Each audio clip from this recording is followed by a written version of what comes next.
Rob is a piece of work, and you already know that. He's one of my favorite people on the planet, the best. Chuck Colson was a good friend, and he understood all the aspects of politics and economics and business. And when he passed, I thought there was no one like him. Rob is the only person I know that in every area, he's unsurpassed in what he does. It's a real blessing to others. Yeah. 75, 85, a little bit, you're going to have hardly more than thank you, saying I have. All right, a little bit better. If it misbehaves again, let me know. You feel free to do whatever you have to do. Okay, good. Yeah, and also, it takes about 60 minutes for a meal to enter your bloodstream. So anybody that feels like stretching out during this next few minutes, I'm with you. I fully understand. But I'm delighted to be with all of the people assembled here. Not only Rob, but Steve. And didn't you appreciate Megan? I can't wait to read that book.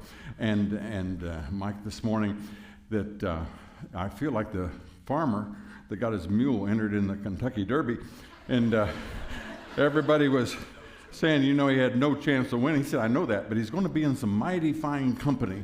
And that's kind of the way I am. So what we're going to talk about is politics. A lot of people, by the time they take an interest in politics, life has passed them by to the point that when you're in your 30s or 40s or 50s, you think, now who do I go to find this stuff out? I'm going to talk about the basics, just absolute at the starting point. And then if we can maybe do some questions afterwards. But it's important for you to know because the entire world rests on your decisions. I was a part of starting the prayer breakfast in Ukraine, in Kiev, so about 9 years ago. I spoke for the next 7 years in a row. And when we made the decision that we did to choose the leadership we currently have in Washington, that was about 2 months later, we had the presidential prayer breakfast thing, and every one of those parliamentarians were just yanking on my arm. Don't you Americans know what you're doing? You see, we have in our hands the leadership of the world, and we're going to give account to the Lord for it, by the way, but there's nothing anybody else can do but pray that you and I will register and vote, because if we don't, there's other people that know that they can take this thing down. Let's talk about the country for just a bit. Only 4% of the population of the world call themselves Americans. And yet every year they write more books, plays, symphonies, copyrights, and are there any Pentecostals that could pray for this thing? All right, Jason, you get to come back, because by the time we get this working, I'm going to be ready I'll need it. And so, as I say, 4% of the population of the world, they write more books, plays, symphonies, copyrights, inventions than the other 96% combined. For thousands of years, people had hoped to someday fly, but it was the Americans, Ohioans, that invented the airplane. And now, really, they did. And the light bulb, that was Thomas Edison from Milan, Ohio, and he was talking to his good friend Charles Kettering one time. He asked Edison, "What you working on?" He said, "I'm working on a battery." He said, "How you doing?" I said, "Not so good." He said, "It works for a little bit." He said, "Well, it worked long enough on an electric motor, I could maybe use it to start another motor." And so he and Kettering formed the Dayton Electric Company to form starters for the engines, the electric starters, so that you didn't have to be a man to start anything. So now little girls can hop up in a railroad locomotive any place on the planet and turn the key. Why? Because an American invented the electric starter. And you see the airplane when it's landing, it has tires on it. Why does it have tires? Because an Ohioan, Charlie Goodyear from Akron, invented the vulcanization process. So there's tires all over the world. I can go on and on. There are skyscrapers all over. Why? Because an American named Elisha Otis invented the safety elevator. And there's places where it's 100, 120 degrees. You see why? Because an American named Willis Carrier invented the air conditioner. We go on and on and on. No nation has ever blessed the world like this nation has blessed the world. If a ship is attacked on the high seas, it happened over 300 times last year. To whom can those people appeal? If you're a ship, if you're a yacht in the Caribbean or in the South China Sea, a trawler, and you're attacked by pirates, what do? You can ask Americans. And they'll find you, they'll come to your head, and they'll chase those pirates to where they were. And they've always done it up until the last couple of months. And Brother Biden has fouled the things up in the Red Sea, so now they got to go clear around Africa. But we'll still talk about America as it's always been up until the last 36 months. Because it's up to us. What we're going to do, there we are, glory. Okay. So half of all the people on earth live on less than $4 a day. Half of those, that'd be a fourth, for those that didn't go to public education, they live on less than $2 a day. The second richest spot on earth is Western Europe, France, Germany, Britain. In America, we have a level below which we will not permit a person to sink. You come to this country, sit down on the park bench, gripe and complain about the country. We will bury you with stamps for food, a roof over your head, a bed to sleep, unlimited health care for you and anybody you've ever met, education, a person living in poverty in America. Now, that's not my opinion. This is the Wall Street Journal and the Heritage Foundation Rector study. It's been done every 24 months for 37 years. A person living in poverty in America is more likely to have a telephone, a television, an air conditioner, an automobile, eats more meat, and has more square footage space than the average resident of the second richest spot on earth, Western Europe. Now the question has to be, why? It's important that we know the answer to that, lest we elect people who want to fundamentally change America, and there's no place else for us to go. You go along the Rio Grande, you got beautiful golf courses and gorgeous homes, and over there is a hellhole that you have to carry guns just to survive. What's the difference? Sky hadn't changed, ground hadn't changed. The economic system, the Constitution has changed, and that's been entrusted to us. There are people that are trying to undo it, and if you and I are so involved in our Awana meetings and our ball games that we let them steal it, we will stand before God and say, why did you let that happen? Because how does it work? Politics is not complicated. You only vote on two things. I don't care Boston or Baghdad or Buenos Aires or Brussels. You only vote on two things: integrity and economics. The integrity of the leader, what he believes and stands for, and the economic system. Those are the only two things that you vote on. Let's go through it quickly. Let's talk about integrity.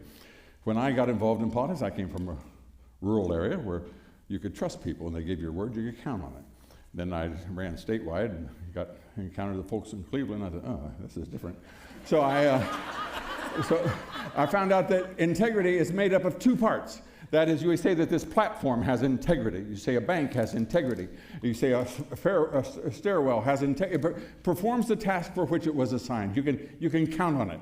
And integrity to me is made up of two parts. It's made up of morality, which I define as not doing what's wrong. So we had it on the wall. Thou shalt not steal. Thou shalt not lie, bear false witness. Thou shalt not commit adultery. By the way, you cannot be LGBT you can't if you're without committing adultery by definition. And so we had it on the walls all the time. And now people come in and shoot people. Oh, this is terrible. What's happening? Well, you had it on the wall all the time that thou shalt not kill. We knew not to do that. I tell young people, I've never owned a bicycle lock in my life. When I came out of school, there's 200-300 bicycles all around the school. None of them had locks on them. Why? Because it said right there, thou shalt not steal. We taught that sort of thing. Now, when you abandon that, so nevertheless, what is integrity? It's morality not doing what's wrong. But integrity is more than that. Integrity is also doing what is right. And so your daughter comes home from school and says everybody was picking on Sally today and calling her fatty and all, but I didn't do it. That's good. You didn't do anything wrong. But did you have the character to do what was right and stand up on her behalf? And here's the conclusion of the whole thing. What is the definition of right? And there's only two. One is what I say is right, and the other is what God says is right. That's it. That's it. So you ask a person, the first word is you ask a politician, how do you stand on abortion, or how do you stand on gay marriage? Well, I think, or God says. And our founders knew which one to rely upon, and we'll come back to that in a minute. We're all done with the I part. Now we get to go to the E part. And so, Moses, poor fella, he had all those Jews out there in the desert, no air conditioning, and they were griping a lot. And his father-in-law came up to him, Jethro said, "Hey, Mo," he said, "God and I, we were talking, and we think you're kind of getting behind the 8 ball here, son. And you can't do all this. You need to set up a federal, state, and local government. You get people with thousands, hundreds, and you need to get people in charge to help you make some of these decisions. And there's only 3 things. We can't give you a whole course in government, Moses, but there's 3 things that you look for when you're going to have a person in leadership. Number 1 is those that fear God." That gets back to what I just said. Either you think you're God, or he's God. Now, he said, you don't want people who think they're God. As a little aside while we're on this, let me just touch on it. You also don't want to marry a person who thinks they're God. So, and you don't want to go into business with a person who thinks they're God.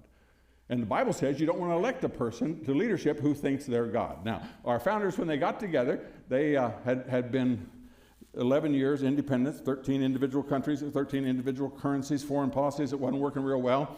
George Washington sat there in Mount Vernon, looked across the Potomac at Maryland. They worked out an agreement so that economically they could get together, and that was good. The rest of the country wasn't doing so well. North Carolinians came up and beat up the people in Charlotte because they wouldn't take their money to buy grain. And so they said, well, let's all go back to Philadelphia, the same place where they had met 11 years before and passed the Declaration of Independence. And he said, let us see if we can come to an agreement on this thing. And so George Washington, they drug him out again whenever we needed help. Always brought George, indispensable man. We wouldn't have an America without him. And so he's there, and they're going through the best we can, and they, after about 5.5 weeks, they can agree upon absolutely nothing. Nothing. Half of the people live in 3 states, half of the people live in 10 states. There's no way around that. 3 aren't going to be dictated by the 10, and vice versa. There's nothing you can do about it. 5 states still had slavery. If we came up with a new government, we're going to have to say you're going to have a new government, and you're going to be out of business tomorrow. So how do you resolve that? And so it began to break apart. George Mason, George Washington's best friend and next door neighbor, got in his carriage, was riding out of town. Washington walked along the side of the carriage, pleading with him to stay. And Mason said, George, I can't stay here all day and talk politics. We got to do something. And so finally they meet back in the same place where they had met originally, and this fellow named Benjamin Franklin, the oldest man, one of only 4 people in the room that signed the Declaration 11 years before, asked to speak. And when he did, he was the most admired man in the world. He was the most admired man. When he went to Paris or London, the streets were lined just to be able to see him. So he got to speak for the first time. The place got quiet. And he began to give a speech, which you can get June 28, 1787. You can look it up on Google, the whole thing. I'm just going to take a couple of excerpts from it. He said that, we have gone back to ancient history for models of government and examined the different forms which now no longer exist. Now, why is that? See, wisdom is the proper use of knowledge. And wisdom comes from experience. But there are some things we've never experienced before. Never gone through the 5th year of a marriage with a 3-year-old and a 1-year-old. Some things we've never experienced. If you look at all the experiences and it doesn't work, then the Bible says, any man lack wisdom, let him ask of God, who gives to all men liberally and upbraideth not. So he said, we've done what everybody else has done, and it's not working so well for them. We've viewed modern states all around Europe, but find none of their constitutions suitable for our circumstances. In this situation, groping in the dark to find political truth, we have not once thought of humbly applying to the Father of lights to illuminate our understanding. We've been crawling around here in the dark for 5 weeks, and nobody's bothered to go turn on the lights. In the beginning of the contest with Great Britain, we had daily prayer in this room for divine protection. Our prayers were heard, and they were graciously answered. Now, this isn't 200 years later. This is 11 years later. And he says, have we now forgotten this powerful friend? Or do we imagine we no longer need his assistance? Sir, I've lived a long time. Oh my goodness. I set this to have only 5 minutes left. I am in trouble. Well, okay, yeah, don't acknowledge it. Just keep going. Okay. Okay. The more convincing I see of this truth that God governs in the affairs of men. If a sparrow cannot fall to the ground without his nose, is it probable that an empire can rise without his aid? We've been assured in the sacred writing, except the Lord build a house, they labor in vain that build it. Now get this, by the way, just as an aside. If you read the whole thing, there are 14 scriptural references. The Tower of Babel, except a bird fall and all the rest. Anybody who is spiritually literate recognizes that, as they all were. That man was quoting scripture 14 times in one spontaneously, and yet you've been told that he was a coot that ran around, and there's no reference to promiscuity by Benjamin Franklin prior to 1920, the post-World War I period when they began to deconstruct our founders. I had one expert college student come up to me and explain to me he had 51 illegitimate children. And I said, all right, now let's just focus on this now. 51. Okay, so you got what, a 25-year period in which that means a new baby every 6 months? Do you really? And she just turned and walked away. Anyway, I therefore move that prayers imploring the assistance of heaven and its blessings on our deliberation be held in this assembly every morning before. They said, all right, we don't know what we're doing. Let's ask God's direction. And so with that, they recessed went across the street, and next Monday morning met for a brief period of 3.5 hours on their knees and began to pray. And from that day until this, Congress has never met without first beginning the session with prayer.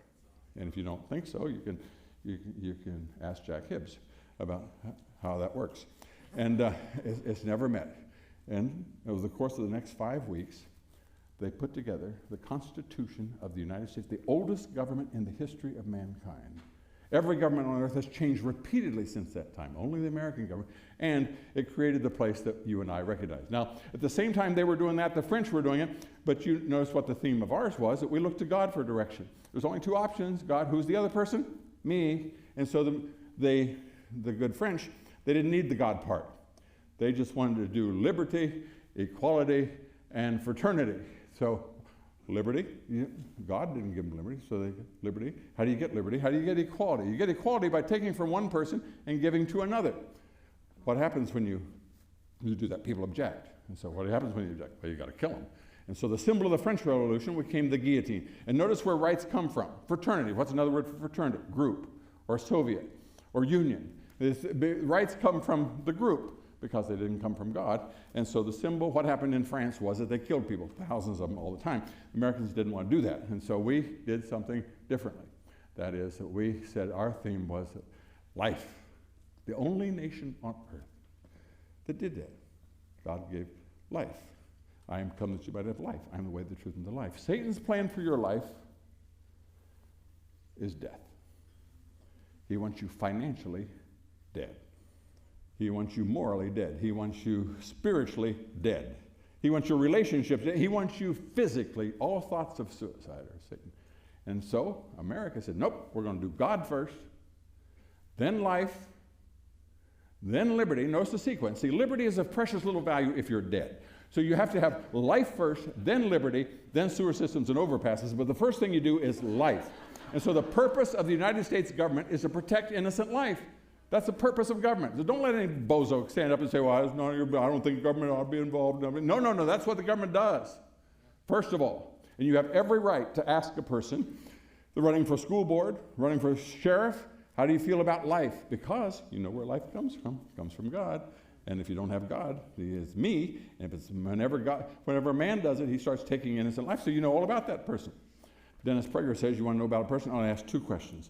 Domestically, ask him about life. You'll know all you need to know. Secondly, ask him about Israel. You'll know foreign policy from those two questions. But let's get back to, pay attention, Bob. Don't wander. Here we go. Okay. So who says about, I said only two sources. It all boils down to the two things. Number one, either you believe that man created God, or you believe that God created man.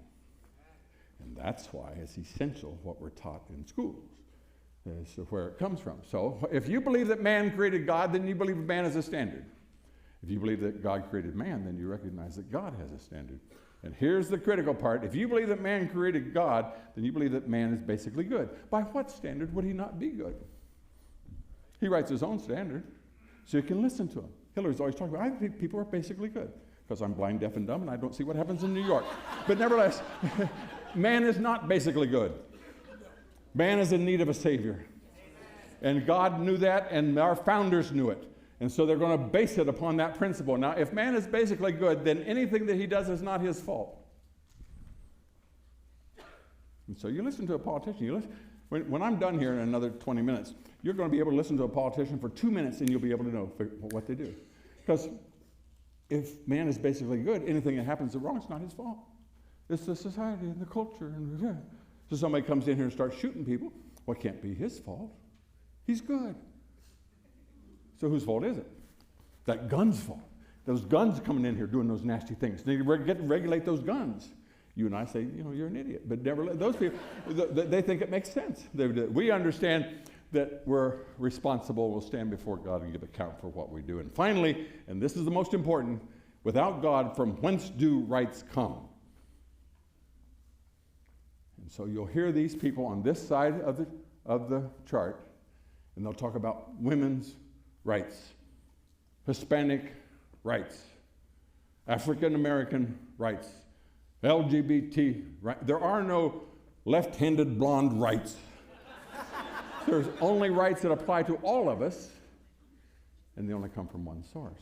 Now that distinction is massive, because every person alive is a minority. Just count on it. And they could turn on you for any given reason. Our daughter spent a year in Rwanda. 80% of the people are Hutu, 20% are Tutsi. 80% under a democracy, 80% can vote to kill the 20%, which they did. Over the course of 90 days with machetes, they chopped 1 million people to pieces. And by the way, a fourth of those people that they thought were Hutus weren't Hutus at all. I mean, weren't Tutsis at all, they were Hutus. Because you can't tell them apart. But Satan divides us. That's what he does for a living. He uses the Democrat Party as a vehicle to do it. Nevertheless, that's what he does, just to divide all the time, constantly. Because if rights come from the group, our rights don't come from the group. Our rights come from God. And just as an aside, when rights come from the group, as in France, that's called a democracy.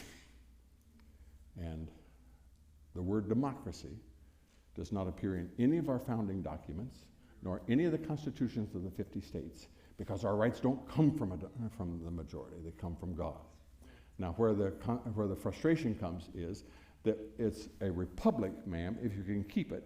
We have a limited restriction on what it can do, and we democratically elect people to run the republic, but not to decide what our rights is. I remember the day that Nancy Pelosi walked up to the House, and she said, "Today we are going to create a right of health care." Well, every one of us know that if you can create a right, you can do away with a right. And there's a term for that, by the way. It's called tyranny. Tyranny is when I can say you can't do something. You have to wear toilet paper strapped to your face, or you can't go out inside and sit in your church, or you got to sit 6 feet apart and all this other. That's tyranny, because people thought rights didn't come from the Constitution, and that's where we have to stand up and protest, because now they had no right to do that sort of thing. Now, how does that become public policy? If you believe that you're in charge, then you always want more government to tell people what to do. I remember when they said that you could, the federal government said you had to be entitled to have time off when you had a baby. And I remember Hillary was running, and somebody stood up and said, "Not all of us have children. Some of us have animals. When our animals have a child, have a litter, that's a concern." Okay, I got the idea. They stopped. And she said, "Yeah, I think that should be too. Absolutely, you should get time off when the cat has a litter." You see, there is an unlimited capacity of these folks to come up with more government. These people always want limited government. How do you get more government? More taxes. How do you want limited? These people always want a weak defense. Why? Every dime I take away or give to defend the country, then that's one less dollar I can give out to buy votes with. These people always want a strong defense. Now that gives Katie Couric concern. So you conservatives always want to have smaller government, but you always vote for a strong defense. Yes, Katie, that's exactly right. Correct. That's what we do. Right. Because that's what government is supposed to do, to defend the country. And so therefore, we want a strong defense. And these people, because they are their own standard, they can say that marriage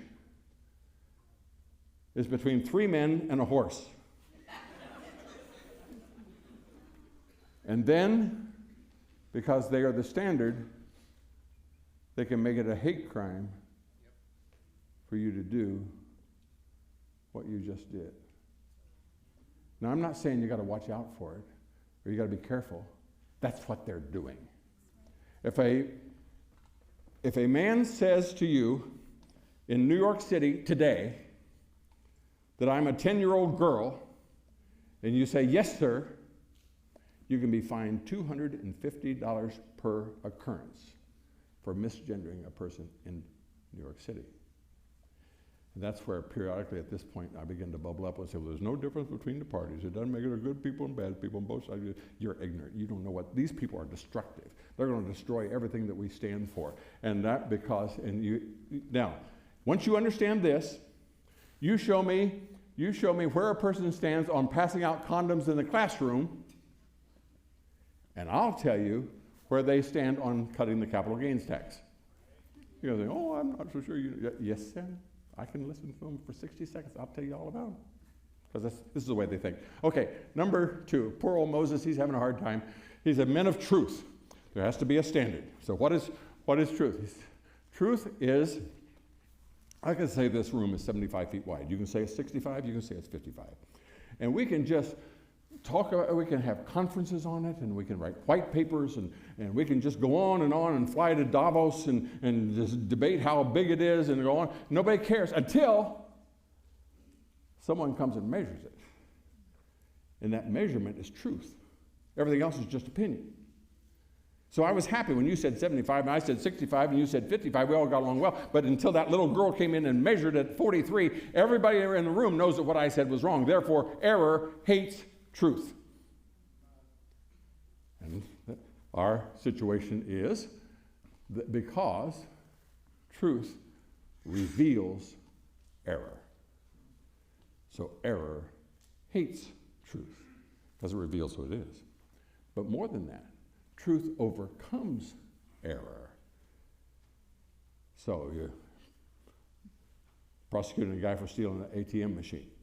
His defense counsel comes in, why he wouldn't do such a thing, why he loves his mother, and he was out in Portland having dinner with his sister, and here's receipts to the restaurant. You don't care what she says, because when you're finished, you're going to show a security camera of him driving his pickup up to the ATM, and you'll see him put a chain around the ATM, and on that camera, and you'll see him lean over there, and the fingerprints on it, and the truth will overcome the error such that the only way she can succeed is to prevent the presentation of truth. Your Honor, I object. Why? That's why because truth overcomes error. You say, well, how do you know where's truth? Just look who gets blocked on Facebook. Look who gets shut down on Twitter. Because truth, they can't stand truth. They can all be as wrong as rain, but they can't stand truth. So our founder said, we hold these truths to be self-evident. This is a gracious way of saying any idiot ought to understand this. But that all men are created equal and are endowed by their Creator. Well, now, who does that mean? That means the universe? No, it's very simple. In the beginning was the Word. The Word was with God. The Word was God. The same was in the beginning with God. All things were made by Him, and without Him was not anything made that was made. And the Word became flesh and dwelt among us.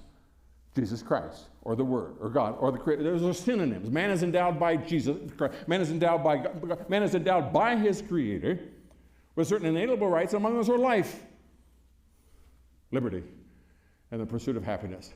And what does government do in America to secure these rights? Government is to among men. Oh, please, I'm so sorry.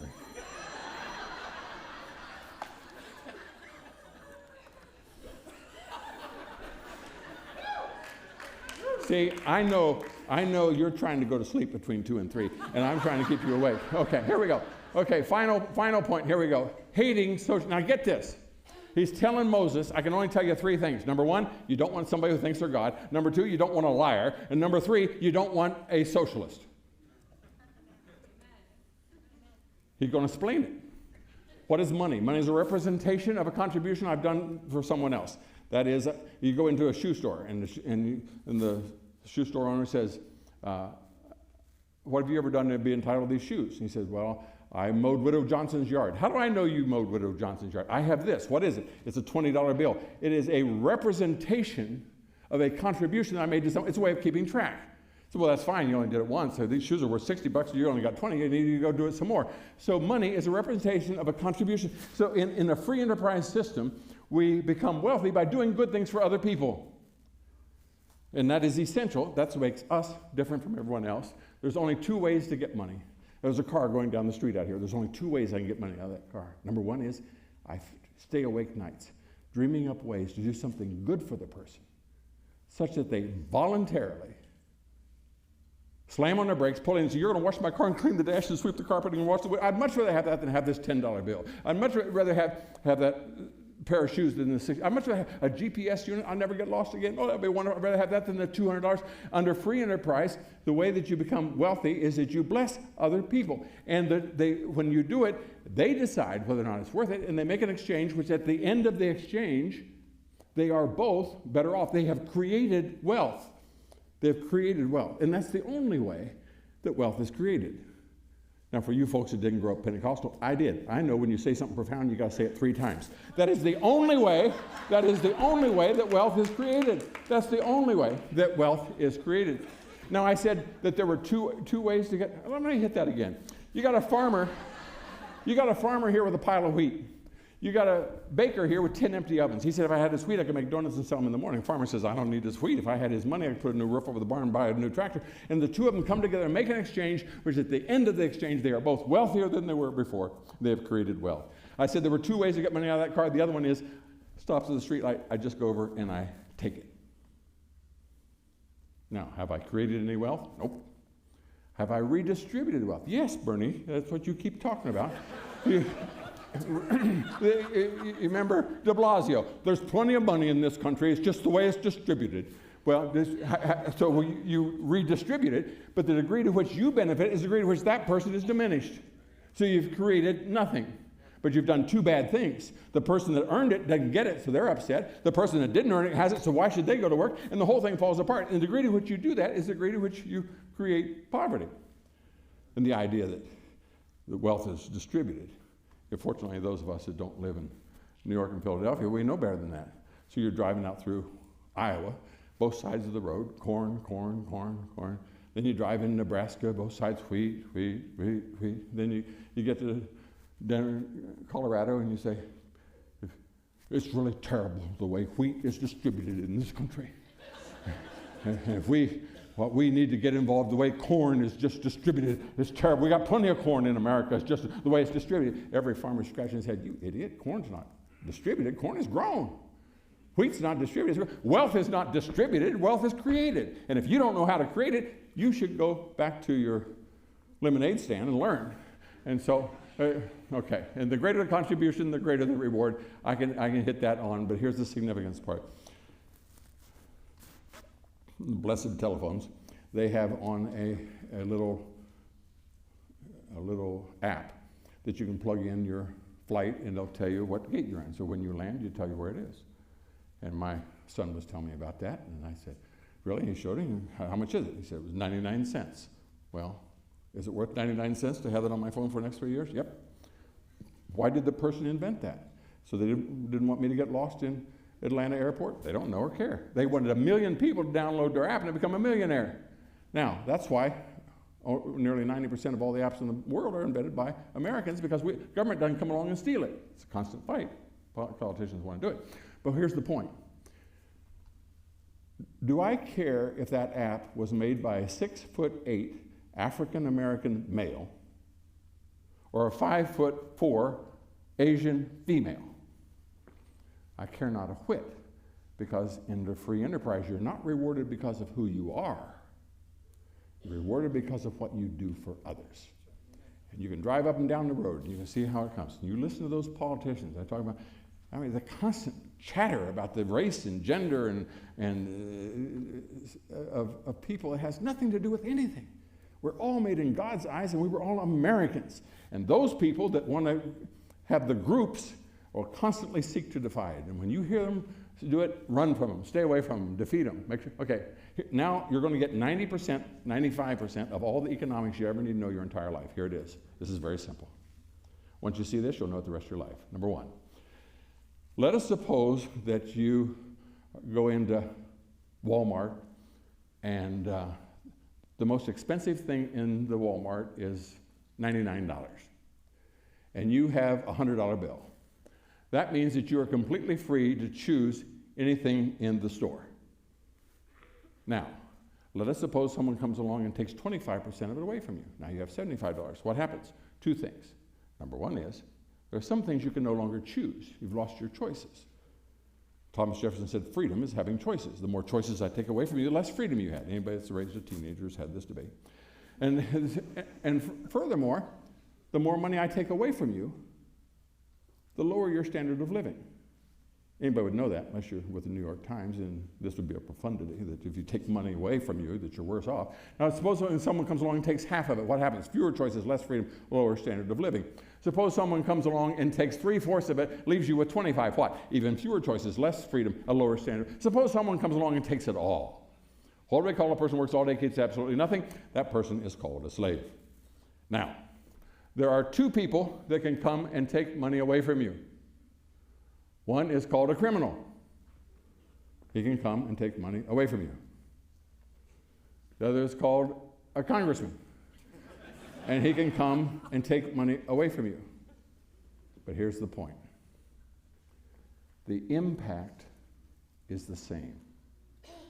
You go to the pay window, you pick up your money, you walk across the parking lot, a fellow comes up, puts a gun in your ribs, says, I want 50% of everything that you've got. You go home, sit home with your wife and children, here's how much money we have for food, clothing, and shelter, the kind of vacation we can have, the kind of car we can drive. Or you make it all the way to your truck, you open up the paycheck, and Uncle Sam's already been here. It's half gone. The impact is the same. And here's the point. You show me what percentage of the GDP of any city, any state, or any nation.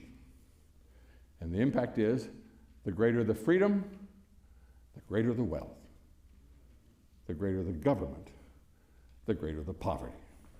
And it only works this way every time. When I was in the state legislature in Columbus, Ohio was number one in new job creation, number one. We elected a governor and said, we can put a stop to this. And so, for the last, when Kasich took over, we were 49th out of the 50 states. And for the first time in history, Ohio Buckeyes were saying, thank God for Michigan. But nevertheless, and currently we're 48th. This could be fixed. When Margaret Thatcher took over, Britain was in a state of collapse. Absolutely a mess. The International Monetary Fund had taken over the pound sterling.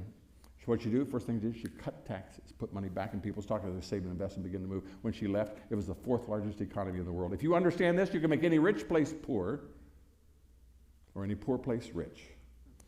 And I just jumped through that very quickly because you understand it. I majored in economics, by the way, which was a source of frustration to my professors. And because they wanted to explain to me that America is only rich because we had lots of temperate climate and good resources and hardworking people. Bull. Hong Kong is built on a rock, and there's no natural resources at all. People float in there on the sampans, tie their things. When Hong Kong was given back to China, the GDP of a person on a little boat in Hong Kong was 40 times, 40 times as great as all of China with all of its natural resources and elsewhere. And in 1953, when it divided North and South Korea, I like this one because it doesn't even have any neighbors. It's a peninsula. It's clear, the same language, same heritage, same culture, same climate, everything's the same except North Korea got socialism. And over the last decade, 10% of the population of the city, of the country, starved. They eat sticks and leaves to keep their stomachs full. South Korea, same heritage, culture, climate, language, has the 10th largest GDP in the world. What's the difference? Freedom makes abundance. Well, at the end of World War II, we said hello to the folks in Nagasaki because they were being ornery, and we taught them, and so that's what Nagasaki looked like in 1945. But when Americans come in, they treat people nice. That's what Nagasaki looks like now. At the same time that Nagasaki looked like this, the richest city in the history of mankind was a place called Detroit, Michigan. Not even close, by 18%, nearly a fifth richer than any place on the planet. And they elected Coleman Young, and what did he do? He began to tax people and things based upon their skin color and their race and the other things, and began to, so now this is what Detroit looks like now. It's the poorest city north of the Rio Grande. Some of you might remember, might recognize that was the train station. They had all the murals. Anybody that came to America from Europe always wanted to take a train through Detroit so they could see. It was considered the most outstanding public building in the world. There's what it looks like with those folks running it now. You get the idea. So if you understand the principle, and here's the concluding thought as to why socialism will never work. Socialism cannot ever work. You say, well, in college kids get fed this stuff. You say, after 120 years, wouldn't somebody do it right sometime? No. This time we're going to do it right. You just elect me, and it will never work, and here's why. Let us suppose you're going to buy something for yourself. You care about two things. You care about the price, because you're paying for it, and you care about the quality, because you're going to consume it. And nobody can make that decision as well as you can. You might pay $4 for a cup of coffee at 7 in the morning, for which you wouldn't pay 50 cents at 2:30 in the afternoon. When it's your money, buying it for yourself, you care about the price and the quality. Now, let's suppose that you're going to buy something and you don't control one of those. Let's suppose that you're going to buy something for someone else. You're going to pay for it. Do you care about the price? Yep, because you're paying for it. But you're not going to consume it. So you're a little more flexible on the quality.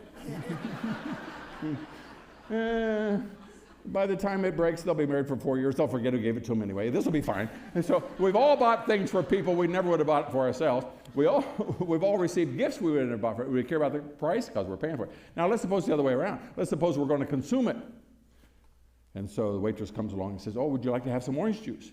And you say, well, how much is it? And she says, well, it's $4 a glass.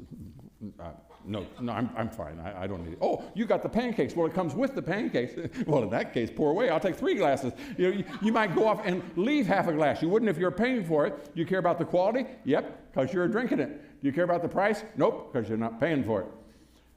Final example. Let us suppose that the place where you work, everybody comes in late, has to put $5 in the kitty. At the end of the month, the boss says, raffle the money off, and we'll give it to somebody and see who wins. And it's the last day of the month. Says, John, count the money in the kitty, and how much do you get lunch, buy something. So you count out, and there's $150. You go to lunch, you forget about it, you're coming back, and you think, oh, you got 5, my goodness, I was supposed to get, what am I going to do? You look over, and there in the store window across the street is a 6-foot tall stuffed frog.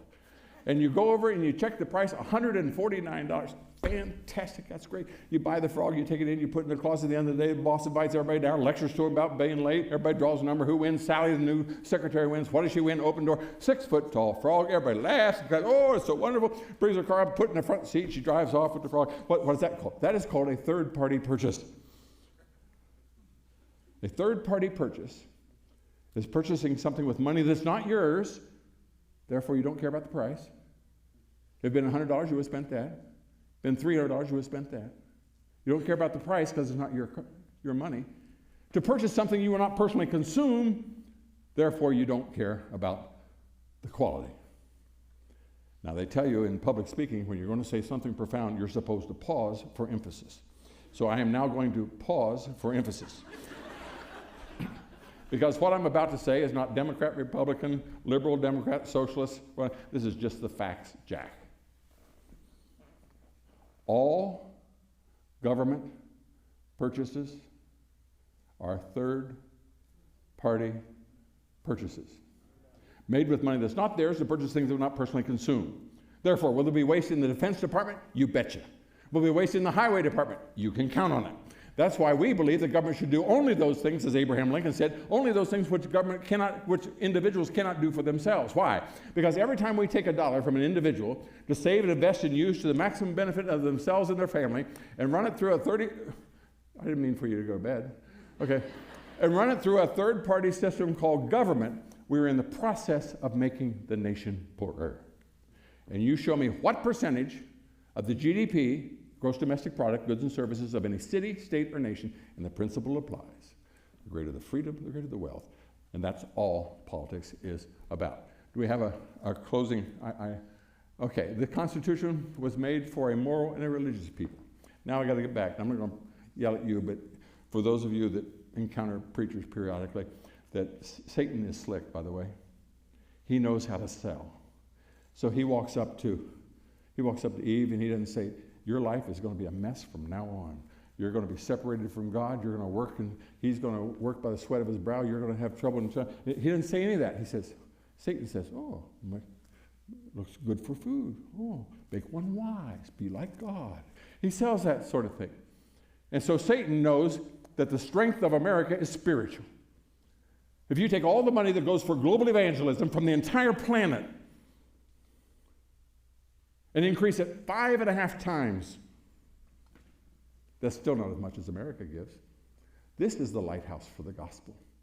This is the standard of righteousness in the world. When somebody wants to do something crazy in New Zealand or Australia, they say, well, even in America. America is the standard. Everybody knows that. As I said, when a ship is attacked, to whom can they appeal? When they're counterfeit money somewhere, where can they go to be locked out of the banking system, put a stop to it? When copyright laws are violated, America is for standard of what's right. Scripture says if you take a city, you must bind a strong man. There's only one strong man. Take America down, the rest of it is a piece of cake. Therefore, they know they need to take down America. And how do you take down America? We get God's people to sit on the sidelines and say, I have an Awana meeting. I can't vote today. And that's called the parable of the talents. And we have buried what other people around the globe would give anything to have. And you look at what he said about the person that buried the talent. You worthless, depart from me. That's what has been entrusted to us. And that's why it's made for a moral and a religious people. It's wholly inadequate to the government of any other. And then our founding father said, of all the habits that lead to political prosperity, we want to have a successful country. Religion and morality are indispensable supports. Anybody stands up, I don't want government, we got to separate church and state, all that silliness. It's very simple. The king appointed the priests and the bishops. In America, we said, you can't do that. The Fourth Amendment says, up until that time, up until America, the king could come in your house whenever he felt like it. A soldier would come up and knock on the door. I come in the name of the king. He'd come in and sleep in your bed. And so America, in the Bill of Rights, said the government couldn't enter the house. It didn't say you could never leave your home. It said government couldn't enter the house. And so that's the same with separation of church. Government can't enter the church. It didn't say you could never go out of your church. If you stand on religious principles, you can't run for city council. It didn't say anything of the sort. It said government cannot tell you how to run your church. But religion and morality are indispensable. With caution, indulge the idea that morality can be maintained without religion. It can't. And that's why you're here. That's why your church is doing what it's doing. And that's why together, for the sake of the world, we're going to save this country. God bless.